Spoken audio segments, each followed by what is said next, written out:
Esse Repá vai dizer muita coisa, né? Primeiro que é o principal jogo da rodada da Série B, não tem a menor dúvida, causando grande expectativa no país por toda uma grande propaganda que se faz da rivalidade Remo e Paysandu.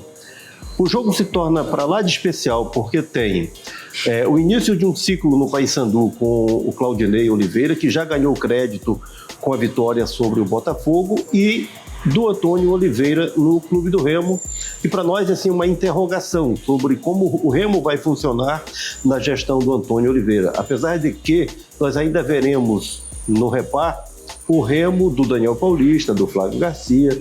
Eu creio que as intervenções do Antônio Oliveira sejam gradativas, o tempo vai nos mostrar isso, né? Jogo seguramente disputadíssimo, como manda a tradição do Repá, mas sobretudo como mandam as circunstâncias desse Repá. A chegada de um novo técnico, independente de quem seja, renova a atmosfera, né? Incomoda os acomodados e acomoda os incomodados, tem muito isso. Então eu acho que o Antônio Oliveira, ele já promove esse efeito no time do Remo, mas na conduta, seguramente tornando esse time mais arrojado. Até porque é o seguinte, o Remo do Daniel Paulista, o Remo construído este ano, é um Remo reativo, é um Remo que dá posse de bola para o adversário e reage. Os times do Antônio Oliveira são o inverso disso, são times que tomam a iniciativa, que têm uma marcação mais avançada. Eu entendo que ele não faz a reforma tática em uma semana, em 4 treinamentos, para transformar o time do Remo. Vai ser um processo, e nesse processo nós vamos perceber alguma diferença, mas nada tão grandioso, tão significativo.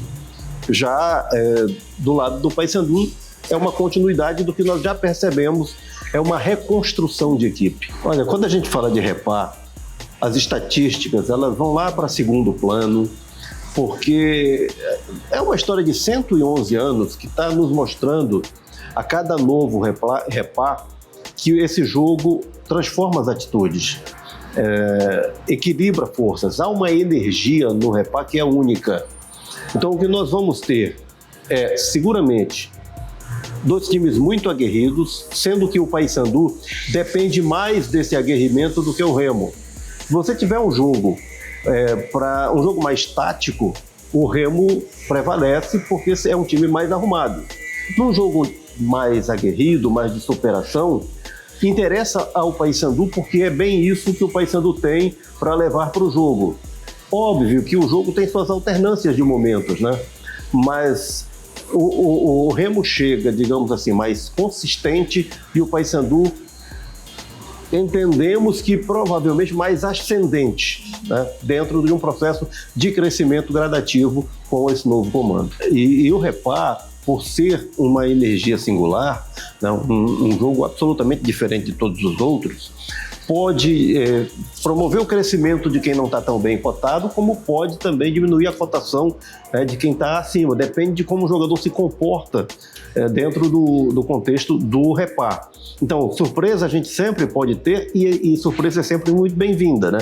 O Repá é pródigo em produzir heróis e vilões, então passa muito por aí a nossa expectativa de que o Repá revele grandes personagens, ou pelo menos um grande personagem que seja. Tudo indica que sim. Agora, pelo histórico dentro da temporada, o Rossi no Paysandu e o Pedro Rocha no Remo são os candidatos à figura do jogo, vamos dizer assim, né? São os artilheiros de um lado e outro. A história nos proíbe de falar de favoritismo em se tratando de Repá. Olha, são exemplos inúmeros. Eu posso te lembrar aqui de um, lá do início dos anos 80, houve um Repá numa manhã de domingo no Baenão, que o Remo foi quase que com um time sub-20, sabe? Era um time sub-20 com um ou dois jogadores do grupo principal, que era o que restava. O Remo estava no processo.